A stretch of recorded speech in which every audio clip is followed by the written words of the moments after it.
welcome back to the L.A.M.E Book Club podcast. My name is Ellie. And I'm Melissa. And today we are finally getting into Crown of Midnight. We are doing chapters 1 through 19. And that's what we're doing. Yes, and I talked about YouTube and viewing on our last episode, but I'm going to bring it up again because if you are watching, you'll notice, they look the same. And that is because we do. We are outfit repeaters. No, we stopped recording our last episode, I think, 10 minutes ago. So I've not changed my outfit for 7 days. Yeah. I've been wearing this since the last Saturday we recorded. Fresh and right. My family loves it. No, we're just doing back to back because again, Ellie's gonna be in Hawaii and we're all jealous and that's exciting for her. Next time you see me, I'm gonna be orange. I like how you didn't even say tan. You just went straight for the orange. I get I really get to the hue of like an actual Cheeto. Honestly, though, I get it. I feel like I have, everyone's like, oh, they don't tell me this, but they'll like talk to other people like, oh, I love your olive green skin tone. Oh, olive such green a nice. It's not a compliment. No, olive. Sorry, not olive green. You have an olive skin tone. That's what it is. Sickly. Everyone's Melissa, so olive green. Melissa, so sallow and yellow. Okay. It's funny that you bring that up because I was actually going to be like, because first of all, who wants to be green? Second of all, I was just wrong. Olive skin tone is a compliment. There's lots of other green ones. Green is liver failure. Olive green is not a compliment. No, but they'll just be like, oh, woo. I don't know how this happens because I'm like, my ethnicity is just like white. It's like Eastern European and then like some other Scandinavian cultures mixed in there, but I get like yellow and somewhat orange when I tan too. I have an orangey-ish base as well, and I don't understand it at all. Yeah, I mean, I didn't think I was orange. I thought I was this beautiful golden crisp, but then I took a picture next to my mother during prime summertime. This is when I came back from Hawaii, and I was orange. The color of an orange I was. It's okay. You can tell everyone. Orange. You can admit it. It was a fake tan and you pretended. Yeah, no. I've actually never done a fake tan because I'm scared of the chemicals. Oh, I have. Yeah. I have. So I've done that and I've gone to a tanning bed. So I think living like Larry. This truly is like something I just need to talk out loud because as I say it, I'm like, that's so dumb. Why would I be scared? But it's because as a child, I heard about this lady using self-tanner all the time. And then she went to a tanning bed once and she came back and she was like, wow, she said, it smells weird. And her family's like, I don't smell anything. And then next thing you know, an hour later, she died because of some malfunction with the tanning bed and her body. And so from then on, I was like, count me out. The sun will bake me. And that is it. Yeah. Why would she put chemical solution on herself before getting in radiation? I don't know. Maybe that's what did it. I doubt it, though. I'd imagine many women do that. I don't know. Well, I guess it depends on the chemicals. I don't know. And with that morbid start, hey, everybody. We have a weekly question. Yes. Melissa, are you ready for this? I am as ready as I'll ever be. Okay. If you could pick anyone to save you in the SJM universe, save your life, who would it be? Okay. I need to... I'm gonna preference this by saying I've only read the ACOTAR series, and I'm not even gonna include the fact that I've read 80% of the Kingdom of Ash, because the last 20% is all that really matters, if we're being honest. So true. So I am just gonna say I've read through Tower of Dawn, so I'm not including Kingdom of Ash, and I'm not including Crescent City. Mm-hmm. With that being said, the King of Hybern. I'm just kidding. You got me. That was so funny. No, with that being said, obviously Rhysand. Yeah. Close second. Tied for second is Second is Rowan. And third is Cassian. Now, here's kind of my question and why I felt like this one was a deeper question than just who do you think has like the best powers. No, it wasn't the best powers. But it's who do I want to save me and kiss me?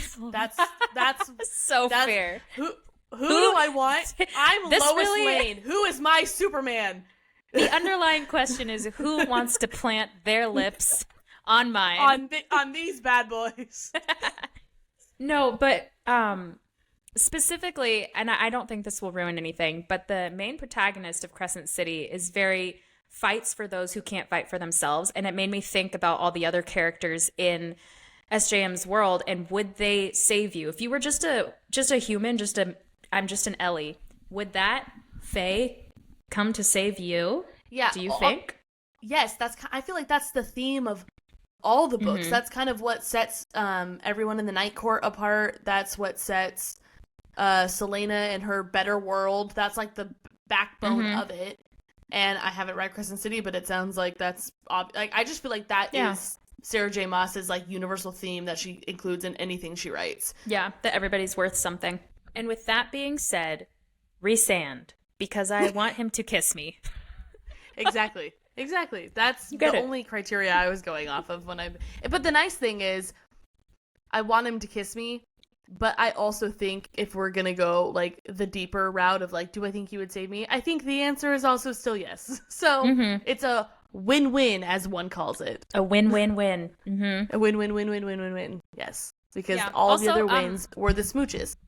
Second answer, and I don't need to kiss this one. I also would say Feyre, because I feel like her heart, dare I say, is bigger than Rhysand's for just the whatever human, for the lesser Fae, for the yes.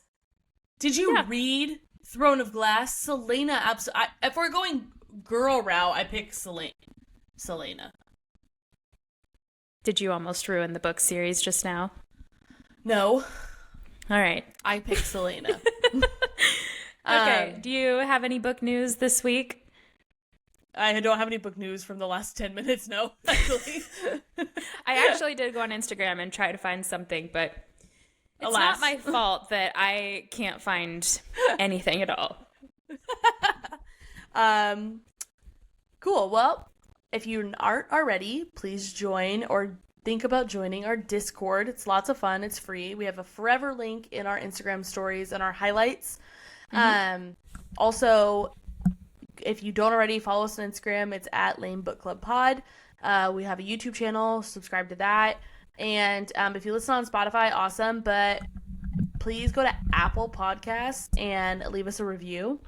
Excuse me, a written review specifically, but any would do. Because that helps our algorithm, and then we get to go ahead and read them. So we actually, since it's the same night as we recorded last week, we read the one that we have, so we don't have one to read today. But if you leave one... we sound so sad. Wow, don't make us sad. Give us something to read. Do it. I know. Do it, I dare if you're you. Just I triple dog dare you. Like, wow, I want to make a couple people's day just by... typing out a couple sentences for free for nothing. Just leave us a review. That's so nice. We'll be like, read it, gosh. Yeah. And we'll be like, oh, that's so nice. And then you could say, I'm famous. Just kidding. It's just our podcast. You can say you're famous to all. Honestly, you can say whatever you want. People. It's more than 12. I know. Anyways, all right. I'm giving my weekly disclosure. So listen up. We've already read and released episodes of Assassin's Blade.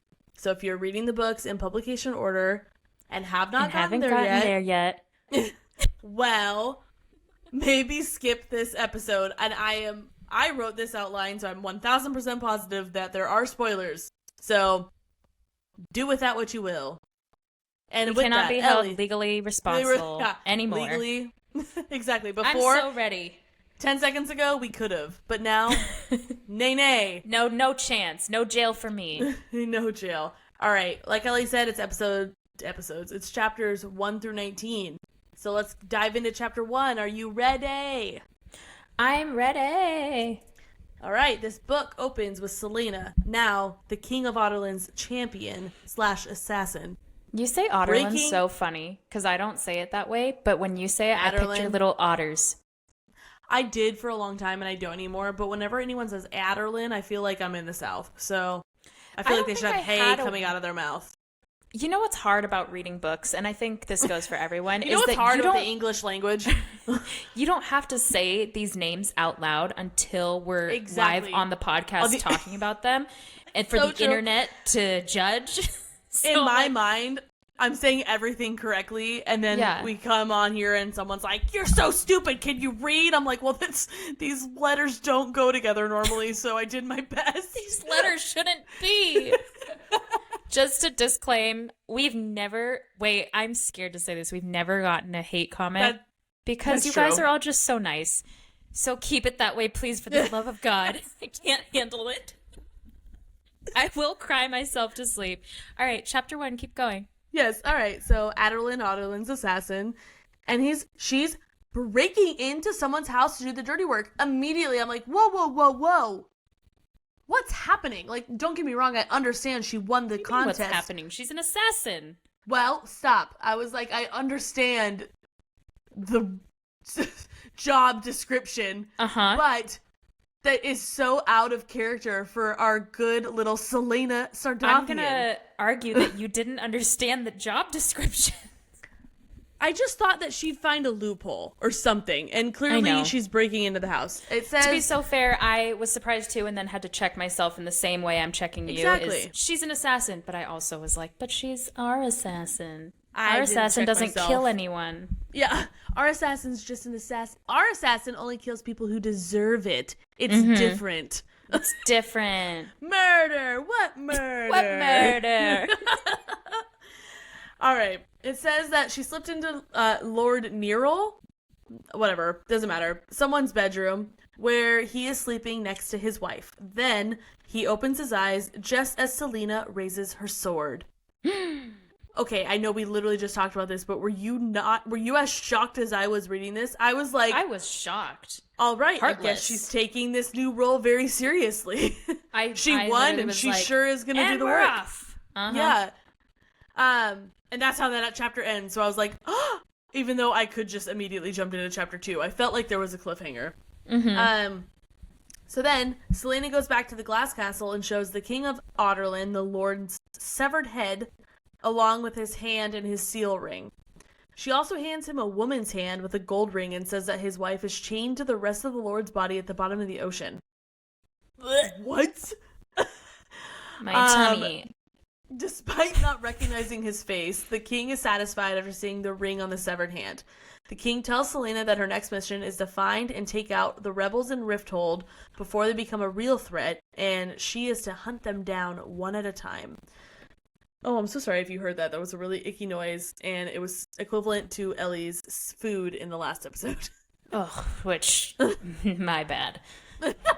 Yuck. The first name she's given is Archer Finn, a courtesan Celaena once trained with at the Assassin's Keep years ago. She does her best to hide her surprise, and over the past 2 months, Celaena has observed the 4 targets that the king... What did I write here? I wrote something that I don't understand.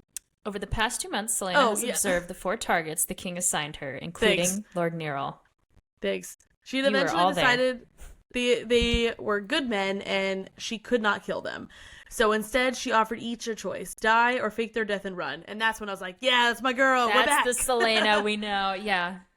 But then I was like, okay, but pause. She gave him a head and 2 hands. So, and then they all chose to run. So she took a token from each of them as proof and staged a crime scene using bodies from a sick house. I was like, that's why he didn't recognize his face. It's all coming together. I'm glad that it only took 2 chapters for us to get to this, and it wasn't like halfway through the book we learned that she wasn't actually killing them. There's another movie or show that does that, where they take like those who are already dead. Do you remember what show that is? No, but I feel like this isn't like a wildly original concept.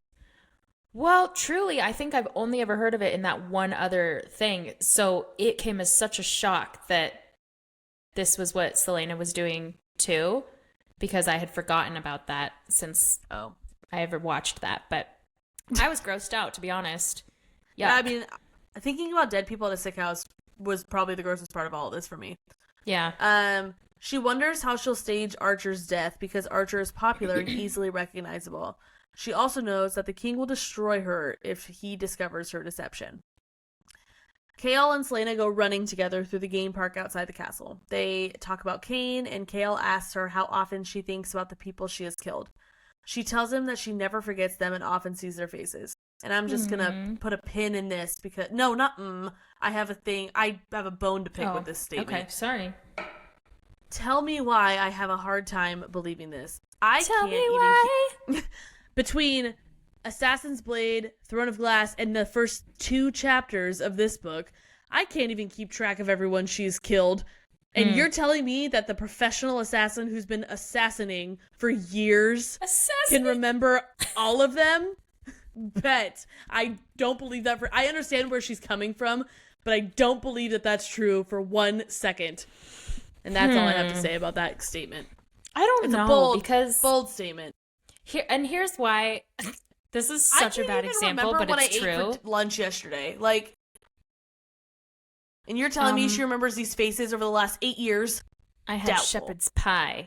So, and with that criteria, I now am eligible to tell you why I think that this could be a true thing. Have you ever left a conversation and you're like, ooh, not my best work? See, that also happens so often that I couldn't possibly remember everyone. Yeah, not me. I remember every single one, and I am paralyzed about it all the time. So, if that's I wouldn't say traumatizing, that word's thrown around way too much, but an event that I'm like, oh, I'm not proud of that. Imagine how much more had you killed someone, you'd remember him. Yeah, I don't know. I guess I haven't killed anyone, nor do I plan to, so... Once again, I would like to mention, we've never killed anyone. We don't want to kill anybody. Alright, so Kale and Celaena finish their run, and on their way to breakfast, they encounter Dorian and his cousin, Lord Roland, in the gardens. Forgot about Roland. This is so a Melissa-ism, but I don't know why. Anytime I hear the name Roland, I think of Roland, Rawhide. I don't even know what that's from. It's a jingle from something, or I don't know. I might have even made it up. But I think of that, that is the first thing that pops into my head every time I hear the name. Also, Roland from Schitt's Creek. In Shrek 2. Oh, Roland, yes. There's a guy at my church. He leads worship. He looks just like that guy. And I couldn't put my finger on it for months. And I was like, who does he look like? I was staying up at night thinking about this. And then all of a sudden it hit me. He looks like Roland. That's embarrassing. Are you thinking of the song from Shrek 2 where he's like, get him up, get him up, get him up, no. Rawhide? No, but that is similar. Well, I tried my best. They both have rawhide in them. So. Anyways, Lord Roland, they find him in the garden. Celaena immediately feels the tension between him and Kale, who then tells them the king has appointed him to his council. Roland's demeanor unsettles Celaena, so she and Kale walk away. And if it unsettles Celaena, it unsettles me. Mm-hmm. Celaena goes shopping in Rifthold, and I honestly added this in the outline because material girl. Yeah. She goes shopping in Rifthold and spends her entire salary on books, clothes, and other personal items. And if that is not the dream, I don't know what is. Honestly, I really think it's because they made such a or they talked about it not so much, but made a point to note it I think twice in the other book about how she'll have a considerable salary. Mm-hmm. She'll be very well taken care of. So we know she makes, I don't know how much, but a lot of money. Do you imagine how much stuff she bought? Oh, so much stuff. Stuff doesn't matter, but I love it. I know. I love that. I feel like most of these, I don't know, other YA books or just fantasy in general, the woman is often you have to be tough. So they're like, oh, clothes have never mattered to me. I'm all about just trying to scrap and save for my family or things like that. And I love that. Or it's I never had enough. Yes. Celaena's every penny I have, dresses, books, and clothes. Shoes. Where's the confectionery? No. I love that. So much more relatable in my personal life. I love to shop. I like things. Not that I am able to shop the way she does, but in my dreams I can. In my dreams. In my Amazon cart, lots. Am I pulling the trigger on that? No. In my Amazon cart, 0, but in my save for later, over 300 items. And those, later never comes. They just save them. No, truly, I have clothes that are so out of date that I'm looking at now like, ugh, could you imagine me having worn this? But they're still sitting there because you never know what comes back around. At one point, I loved it. Yeah. All right, she returns from shopping to her suite to find Dorian waiting for her.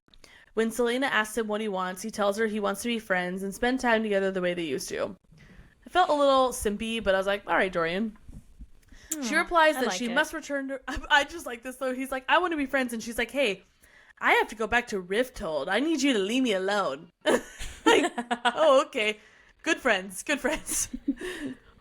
Later, Celaena does some recon on Archer. And while she does, she thinks about her past, including Sam.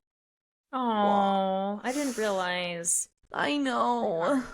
Do you remember what it is about Sam that she's thinking about? No, I think... Thinking like because Archer is from her past, she's then remembering like those days of training, and then Sam was always there. It was more just like that. My heart. Later in Kale's room, she and Kale talk about Archer. She asks him about Rourke Farron, the crime lord who captured her and sent her to the Endovier salt mines back in Assassin's Blade.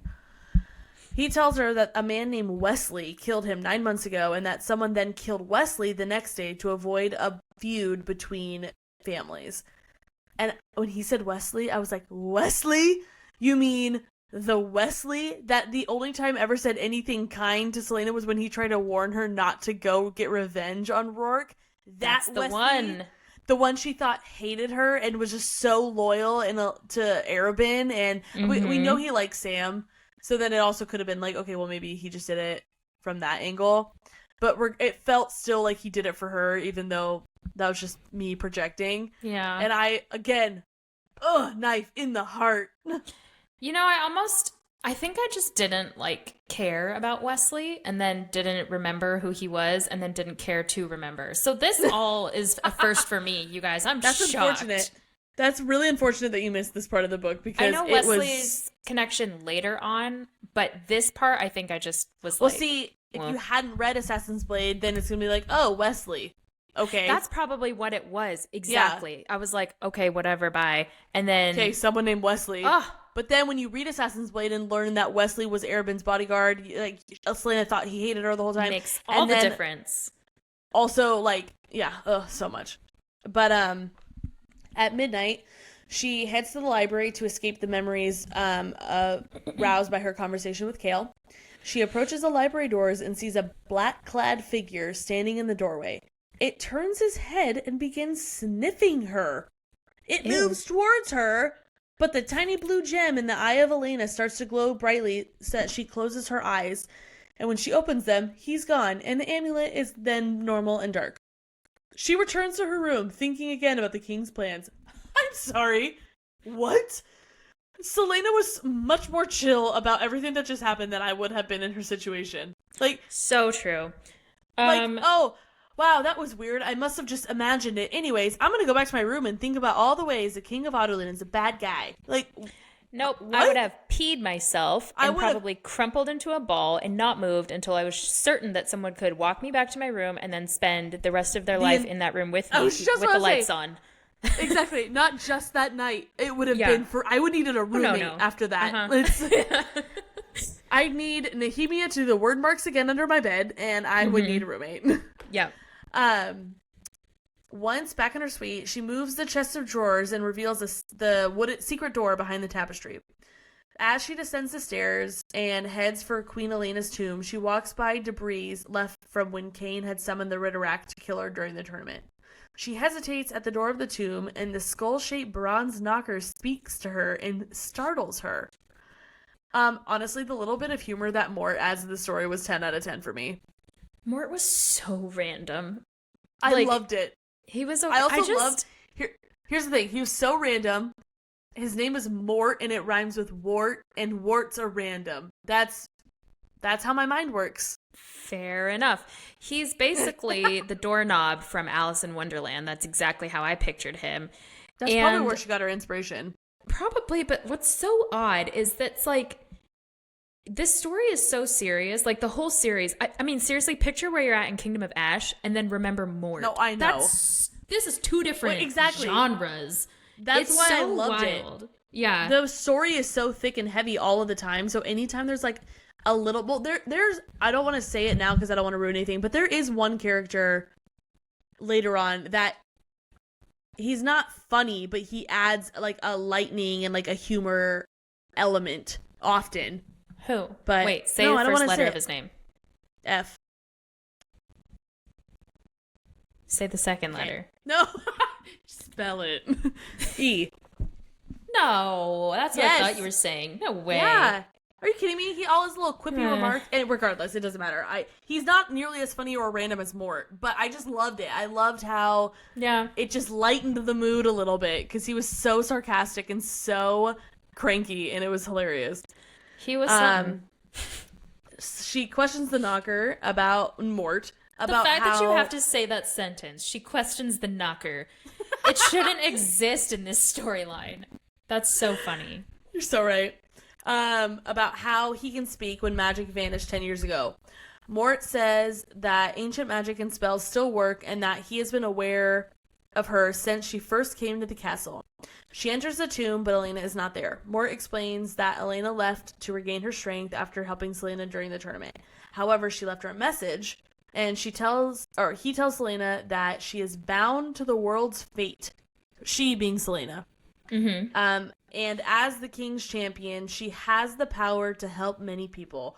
I was literally like one cryptic message away from writing Elena out of this story. I was like, the blood ties are forever. You are the king's champion. You have power you don't understand. You have to win. Like, oh my word. I was so done at this. And in my humble opinion, it's no coincidence that Elaine is so similar to Elena in name and in cryptic messages and just being annoying. Tell us how you really feel. Good Lord. All right, now I'll really tell you. No, but seriously, the cryptic messaging, it's interesting that their names are so similar. Yeah. Okay. I don't think there's anything deeper than that. I just thought it was a weird similarity. Yeah. I don't know. There is a far deadlier power at play than Cain, and her refusal to kill the king's targets will allow her to discover that power. Celaena then asks Mort if the king is connected to everything happening and if he wields the power that Mort is referencing, and he confirms that it is true. Celaena refuses to help. This is what I love. She's like, no, I did my thing. I've been a slave. I've done my bidding in the last book, whatever. Mm-hmm. I'm done. I earned my freedom at this point, and I am just gonna live my own life. And she only had one shopping spree, for goodness sakes. Yeah, give her a couple more before she has to do something else life-threatening. One more month before her whole life has to upend. Mort reasserts that Celaena must uncover the king's plans and find the source of the king's power. Celaena decides to talk to Archer. Tasks. I know. I'm so tired already for her. Wah wah. Celaena decides to talk to Archer as he might know what the king is hiding. She bathes, dresses, and sends for Kale. They go to the tea court in a wealthy... I loved this part. Tea court in a wealthy district of Rifthold where Celaena knows Archer is having lunch. They stand at the bottom of the steps outside the front door waiting for him to exit. And as soon as she sees him, she and Kale start climbing the stairs and accidentally bump into him. Oh no! Oh, Archer? Didn't see you there. That's how I pictured that going. That's exactly how that went. Exactly. That's why I pictured it like that. I forgot his nickname for her, and I don't like it. As soon as... Oh, he recognized her and says, Lena. I know. Again, another name. I'm like, stop it. True. It's too many. The good news is I think he maybe says this one more time. Like, it's not overly used, which is good. All three walk back down the steps to the street. With that, also made me laugh too, because it's like, oh, I was walking up the stairs. Oh, I accidentally bumped into you. Let me just leave again, even though I quote-unquote just got here. Before they part, Celaena asks Archer to dinner the next day, and he accepts. Archer's charm bothers Kale because he hadn't realized that Archer and Celaena knew each other so well. He reminds himself that Celaena will soon kill Archer. I hate how charming and handsome he is. It's okay, she's gonna kill him. I was like, wow, Kale is just The 0 to 100. insecurity The whole is so strong. This entire series, he is just 0 to 100. There's truly no reminds middle. me of is actually Ken. Like the whole mindset of like, don't worry, she'll have to kill him soon. Yeah. Just It's like, hey, just look at me, pay attention to me. I know. When am I gonna be enough? I don't want you. I'm better. It's my house. It's Ken's house. It's the whole thing we just talked about with like, you know, oh, I can't be with her. Well, too bad you're just a dirty criminal. No one would want you anyways. Ugh. Too bad you're a used up has been, and I wouldn't stoop that low. I wouldn't deem to see myself with you. Ugh. That night, Celaena works guard duty during the King's state dinner in the Great Hall. Celaena observes Dorian and Roland and feels a strong need to get Dorian away from his cousin, and she doesn't really know why. She wants to protect Dorian and hopes he will be a better king than his father. Dorian knows that Celaena has been watching him, but he also knows that she's been watching Kale, which angers him. He leaves the hall. He is mad, and so he just leaves because of that. And Celaena catches up to him in the hallway and asks him what's wrong. And she tells him that he can't trust Roland. Wow, that was a mess. He then accuses her of manipulating him to becoming the King's champion, and then they argue briefly about their relationship before Celaena storms away. What is it with the toxic masculinity of these guys in these books? I know. It's just so like, she goes to the one girl she knows, I guess. Well, no, but it's like they all are like, I want her, and then she does one thing that they don't like, and she's like, you're trash, I hate you, you used me. Like, oh my god. Yuck. Let's reel in the insecurities here, buddy. Relax. I know, it's literally take a breath. Take a breath.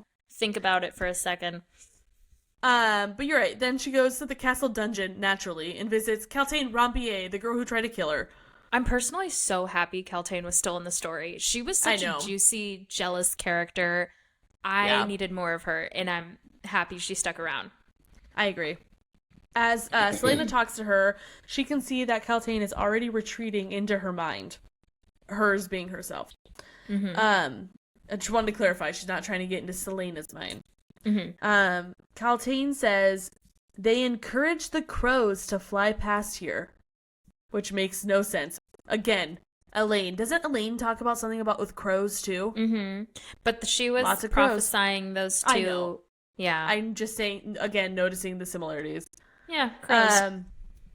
Kaltain also says that she has worsening headaches every day. They've talked about her headaches the entire last book, and then now they're brought up again, and I'm like, I know it has something to do with the king, but I was so irritated that I didn't know what at this point. When Celaena sees that she will get no information from Kaltain, she tosses her cloak to the woman. She turns away, and Kaltain says that she thinks they brought her to the court to use her, but for what she can't remember. She knows something is coming and that she will meet it. That was cryptic and not a fun way. Toward evening, Celaena dresses her for her date with Archer in a provocative scarlet gown. This is my favorite. Kale approaches as she leaves and is speechless. Ugh, but it's like what comes out of his mouth next. Yeah. We never know. Wow, you're so beautiful, and I hate you. Oh my gosh, it's literally from that Hot Rod. Do you remember when I love that movie. I forget Andy Samberg's character. Yeah, but like, I don't either. Rod. His name's literally Rod. He's like, oh, you look really pretty, Denise. And she's like, what? He's like, I said you look really shitty, bye. Oh, yes. That's literally Kale. That's Kale and Dorian. That is both of them. Oh my gosh. That's so funny. Fine. Kale tells her to be careful, and then she says that she'll see him tomorrow, which then makes him mad because she realizes the implication of him he realizes the implication of her spending the night with Archer. So the shitty comes out. Celaena arrives at the exclusive dining room. She ensures that Archer sees the open back of her dress as a servant helps her out of her cloak. The sexual tension between them grows as they talk, and after dinner they ride together in his carriage and stop outside his townhouse. He invites her inside. This caught me so off guard, and I laughed out loud, but it's not even funny, just because I was so shocked. But instead of answering, she just goes, "Do you hate your life?" What? I know that it's like a serious question in a serious moment, but I'm just, the whiplash that gave me. It was all leading up to one goal, one ending, and she did a 180 on that. Just how real your quick. eyes like centered into the camera. Do you hate your life? That's how I pictured it. I pictured them like flirting, getting close, like whatever. He invites her inside. I mean, not to be crude or anything, but he's a prostitute. What else could that possibly mean? Like, yeah, it's just the reality here, folks. Delicately put, milady. Exactly. And we know what he's thinking. We know what is going to happen. And then I picture her zoning out and just being like, almost smiling a little bit. Do you hate your life? Yikes. Like, timing. He says something, and then he's just like, well, yeah, sometimes. And then he just rolls with it, I guess. But is determined to buy his freedom. She thinks about her own fight for freedom and suddenly tells him that the king has sent her to kill him. He tries to stab her, but then also pleads for mercy, offering to pay her if she lets him go. Dude, this was an ick. I remember this being an ick, and I feel it in my bones now. Yeah, I just feel like I'm reading the pages and I'm going like this, like, yeah, he wants to have sex, and then she asks if he hates his life, and then he kind of just rolls with it, and then someone's gonna die, and then someone gets stabbed, but no, psych, he's on his knees, pleading, crying. I'm like, what is soap opera is happening? If I remember correctly, wasn't even Celaena said, like, if there was any attraction to him, it's long gone now as he's crying before me. Yeah. That's so true. I forgot about that part. Celaena tells him the king believes he's part of a rebel movement, but Archer denies his involvement, as one would if they are involved in a rebel movement. That's exactly what a rebel would say. Saying he's not a traitor. Archer says no, couldn't be I, not me. But I might know who is.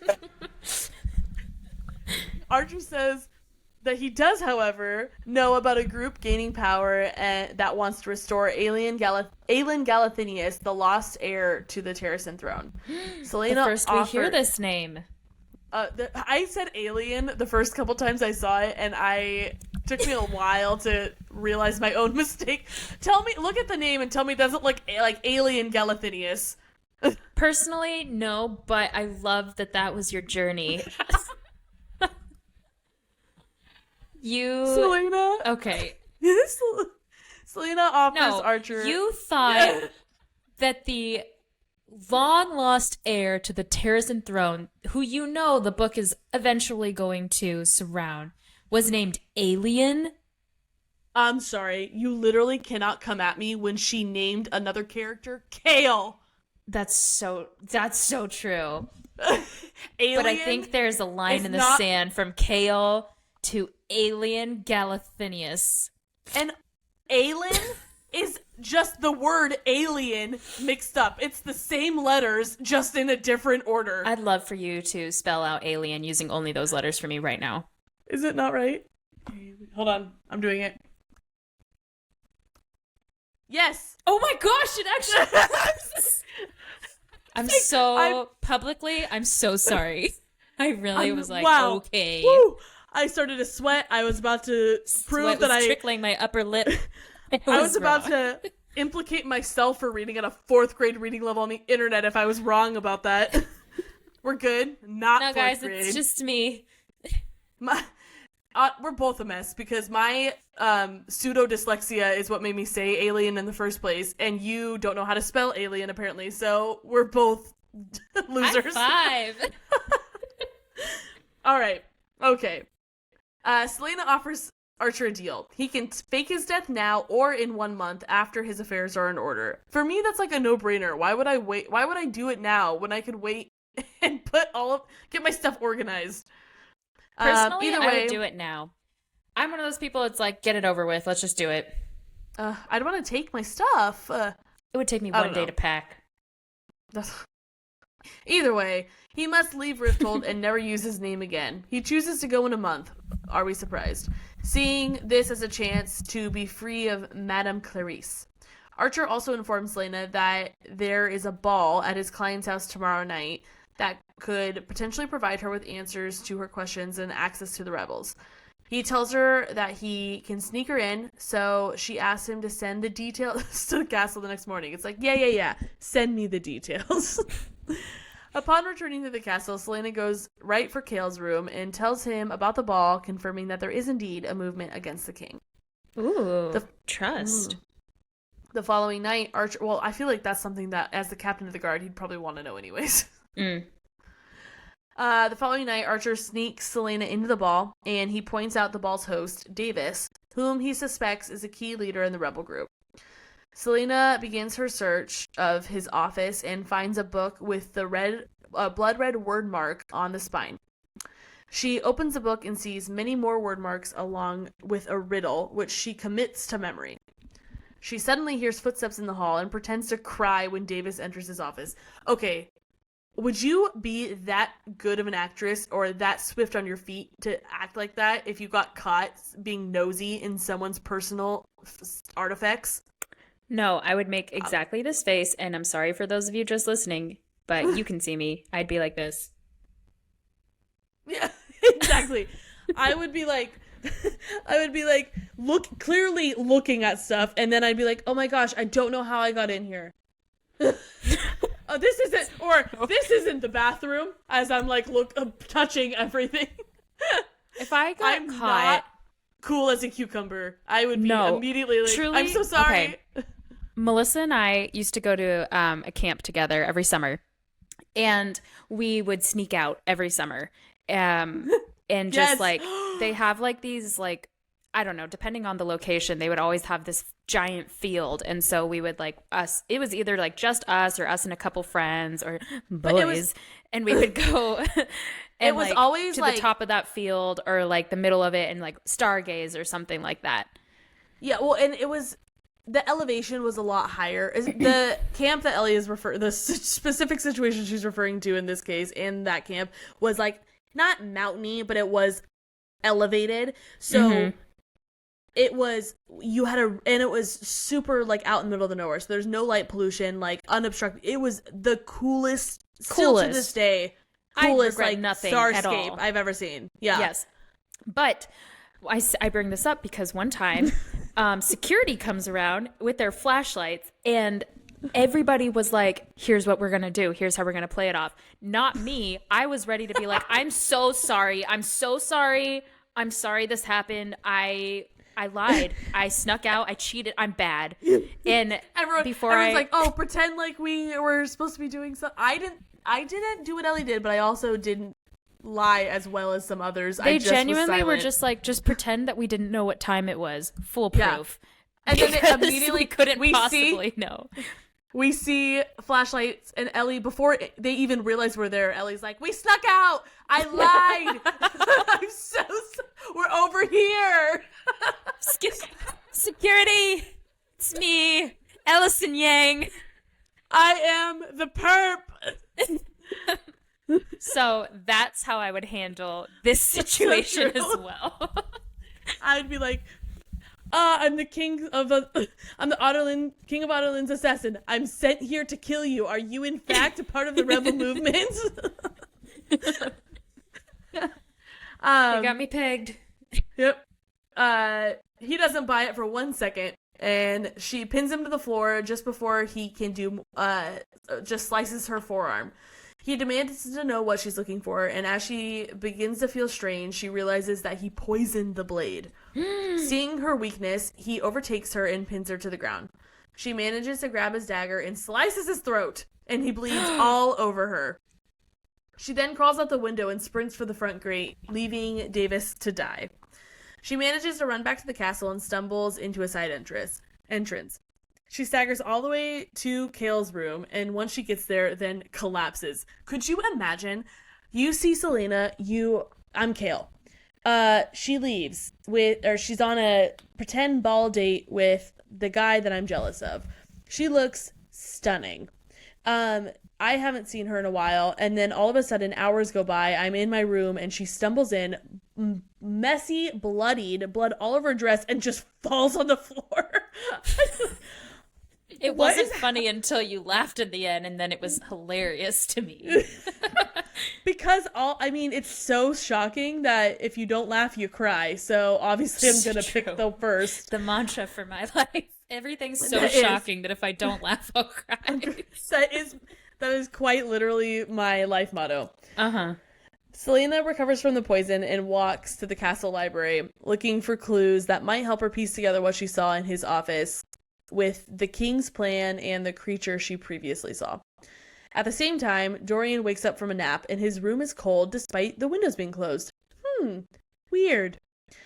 He was having a nightmare, likely due to Kale telling him about Celaena's fight with Davis. He then turns to change into a fresh tunic when Dorian sees a ring of frost around where he had been laying on the couch. My gosh. But then he looks again and it's gone. I didn't realize this just all happened so quickly. I thought we had to get through some books. No. Oh, guys, I don't know. I might like this one. Exactly. Celaena searches the library's perimeter for 3 hours, finding nothing. But just as she is about to quit, she sees what else but a tapestry. She pulls it aside and finds another secret door. And just when she opens it, she sees a spiral stairwell. I don't think I'll ever be in a castle in my life, but should I, moving forward, ever Why do you think you'll myself... never be in a castle? I live in America. We don't have castles. Yeah, but you can go places. Do you know it's 2024? Planes, well, I guess you and I both are scared of planes. Yeah, I don't like planes. I'm not saying I won't do it, but I avoid it. Regardless, it's not something like as common as a Chick-fil-A. I probably won't find myself in a castle anytime soon. Boy, if the medieval sires could hear you say that. Well, they'd be like, first off, they'd be like, wow. And second of all, they'd be like, what's a Chick-fil-A? And one of them would turn back and be like, the Lord's chicken, of course. All right. Let me finish what I was going to say. Go if ahead. I find myself in a castle, you best believe I'm going to be looking behind everything on the walls because of this book and this book alone. I hate to break it to you, and I'm just going to be the bearer of bad news for you. If you find yourself in a castle, likely that castle's been roped off in certain areas for you to not touch the walls or disturb the peace. Oh, Ellie, is that not more confirmation to look behind the tapestries? You're going to be on the They're freaking hiding news. Something. They're hiding something. It's a conspiracy. I have to say, American foreign white woman traveler makes laws. has a mental breakdown in the middle of Ireland's famous castle, and it pans to me, them hauling me away. They're not telling us something! There's hidden doors! What did I say in Bridesmaids? Like, there's a woman on the wing! Oh, yeah. She's churning butter! There's something they're not telling us! There's a colonial woman on the wing of the plane! Yes, that's gonna be me, except minus the sleeping pills and alcohol. That's just gonna be full Melissa. Just raw Melissa. Oh my gosh. Full throttle. She lights the stairwell and descends, eventually reaching a hallway lined with bookcases. She comes to another corridor and lights another torch, revealing a second stairwell. She descends that one and finds a solid iron door, making it immune to magic. She tries the handle, but it's locked. Her amulet, however, starts to warm and flicker. Celaena uses her dagger it took me a long time to understand what she was talking about, but it's like uses her dagger to look underneath, and I realized she was like pushing it under and angling it. So I just wanted to clarify for anyone else who's like me and hasn't seen a spy movie, and when they use like a mirror. Because if she had said used her compact mirror, I would have been like, got it. But because she said her dagger, I'm like, what's she gonna do? Poke underneath and get a so visual? Fair. That's I totally understand that. But at the same time, it makes sense that she doesn't have a compact makeup case because this is the medieval times. You know what?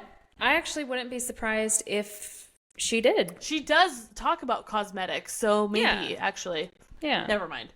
Regardless, she uses her dagger to look under the door and sees a pair of glowing...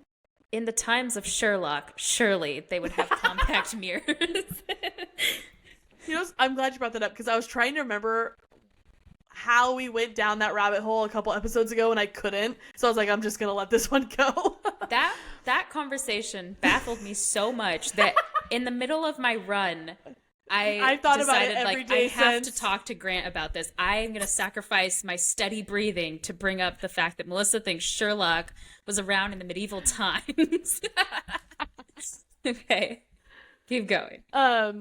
And using it, she sees a pair of glowing green eyes. She stumbles backwards, looks again, and sees nothing. And I honestly feel like that is the theme for this whole book. I see something creepy. I wipe my eyes. I look again. It's gone. And everyone just accepts that. No, not me. Couldn't be me. At dinner in the Great Hall, the singer Rena Goldsmith will perform for Prince Hollis's homecoming. Hollands. I said Hollis. I was going to say, I'm surprised it's not Holland. Mm-hmm. Across the hall, apparently I was asleep when I did this one too. Across the hall, Dorian sees Kale and Celaena looking at each other, and he realizes that she never looked at him that way. That was actually cute and heartbreaking at the same time. Mm-hmm. He decides that he must move on, so he takes a breath and lets Celaena go. You know what? Wow, I wish that's how Ellie moves on in real life, and it's so... it is so... Like, you guys, I wish I could explain to you how nonsense it is. She will date someone for 2 years. 2 years. They break up. She's sad for a day or two. And then she just will be like, all right, I'm over it. And I'm like, Ellie, it's fine. Like, one time she broke up with a guy she'd been dating for years when we were in college, and I brought over stuff to make pazookies. I'm like, we're gonna have a girls' night, we're gonna cry, we're gonna do what you need to do, baby girl. It's okay, get it out. I get there and she's like, I'm fine. I'm like, I bought a cast iron skillet. Though. I was like, Ellie, I bought a cast iron. You're so cute. I literally only bought the cast iron skillet for this moment. I'm like, you're gonna be sad, and we're gonna get over this together. She's like, no, I moved on. Cast iron skillet in my room for like. I'm pretty sure I still have it. You like never came back. I think I had to buy another one. Oh, that's so sweet. I never realized you bought those for my sad breakup. How nice. Yeah, friend. Except I am mad that you were. I'm glad you were, but also mad that you were over it already. Well, not me, everyone. I stew on things for a long, long time. So. It was wild to me that he's just like, all right, I'm going to move on. Also, I have something to say about this.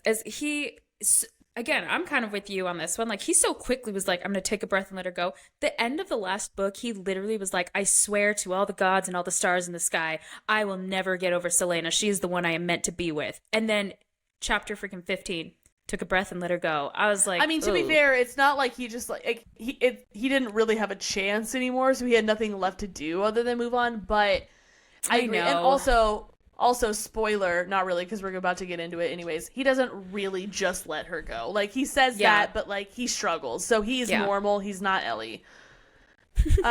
Celaena confesses to Nehemia that she hasn't killed anyone but has simply faked their deaths. Nehemia asks about Archer, so Celaena tells her that she gave him until the end of the month to fake his death and flee the city, but that he will give her information about the rebel movement in the meantime. Excuse me. Celaena then tells Nehemia of her connection with Elena and the events since her arrival in the Glass Castle. She takes the princess to Elena's tomb and introduces her to Mort. Celaena then asks Nehemia if she'll teach her how to read word marks, and Nehemia agrees. Philippa, Celaena's handmaiden. Thank you. Enters the room with a letter from Archer, which lists the names of several possible rebels. Nehemia questions why he would be so open with such communication, and Celaena believes that he will do anything to win his freedom. What a snake. I know. I was like not about Archer, honestly. No. He was just whatever to me, but I also just was like, you're so slimy and you just... I mean, I guess to be fair, I wouldn't want to die either, but he's not... She just is like, you just have to leave and fake your death. It's not like she's saying, I'm going to kill you in a month. For me that immediately I was like, ooh, Archer, he could be something. This tension is something to like, please. I was like, I don't want to die. No. You and Celaena both. There's a ball, and Kale and Celaena is on guard, and so is Kale. And he knows that she's in a bad mood. So while watching the ballroom, he also is watching her from his position in an alcove. Kale notices that she's suddenly gone, so he leaves his post to go find her. He walks outside into the garden and sees her dancing by herself. It was cute, but also kind of funny. She asks him what her punishment is going to be, but instead he just extends her hand and tells her to dance with him, which is extra sweet, especially since he said Bugs Bunny gif no last time when she asked her to do that. To dance. To do dance. That's yes. what it's that's what it's called. She forgets about everything and takes his hand. They waltz together, staring only at each other. And Celaena then realizes that for the first time in 10 years, she's home. Oh, So cute. And then it's not so cute because Dorian's watching his friends from a window. And oh, how the turntables have. Because from last episode of Kale staring up at them from the garden while they're on the patio to Dorian now like, Dorian's staring them. down at them. Exactly. Nehemia joins him and tells him not to cause trouble for them. Go Nehemia. To which Dorian replies that he's moving on, which makes me think that he's not actually moving on. Nehemia tells Dorian that he has more power than he realizes and that when it awakens, she will be there to help him. Again, another annoyingly cryptic message from none other than Nehemia, the lady we don't understand. And I understand. I was intrigued by it based on the Frost situation. Once we get to these reveals, I might want to circle back to this because I can understand the crypticness now to maybe not scare someone off and lay on too heavily. But at the same time, don't you think a quick rip of the Band-Aid would be better than blood ties don't break and like you're so much more powerful than you think?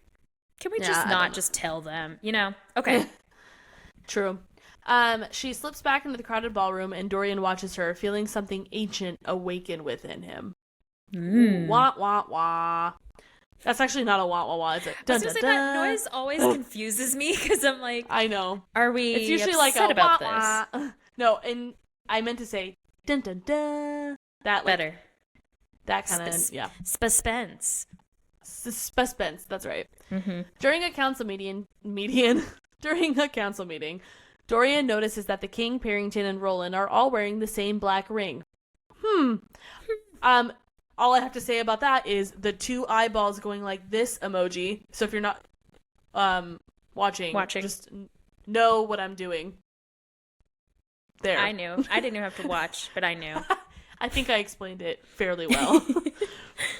Dorian's rage over what the plan to do with the slaves in Calcutta causes the buried power within him to flicker.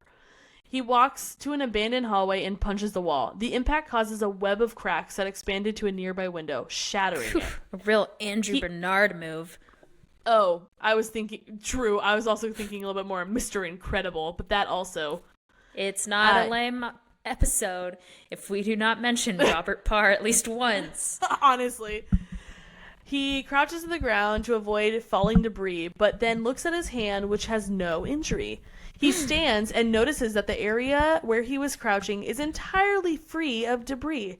This should be impossible because magic is gone. But here we are, ladies and gentlemen. Kale and Celaena are... camera change. Scene change. Moving on. Now, Kale and Celaena are resting on the couch in his room. Kale leaves to get some chocolate cake because it's her favorite. And when they have eaten half of it, Kale falls asleep. She watches him and thinks about how different the court in the world would be if men like him led the world. Oh, I love that.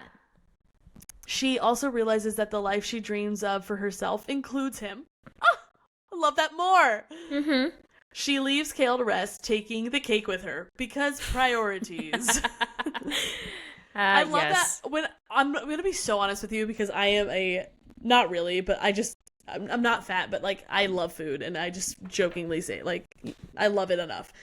when I first read this food. See, I can't stop thinking about it. When I first read this part, and it specifically said that they ate half the cake. I'm not ignoring everything else that's going on. I'm like, why did they stop? Why did they only eat half? So true. With her taking the rest of the cake, I was like, that's my girl. And that is honestly like 30% of the reason why I would pick her over Feyre. Kale, I can't. Tell me I'm wrong. You're not wrong, but I know. That's why you don't have to tell me. You know those Instagram things where it's like this person, and then someone walks to one side or the other depending on who they like more. Yeah. I am a Feyre girl through and no, I'm not. It's Aelin. No. I'll come back to this. I don't know yet. Okay. Womp womp. Oh yes.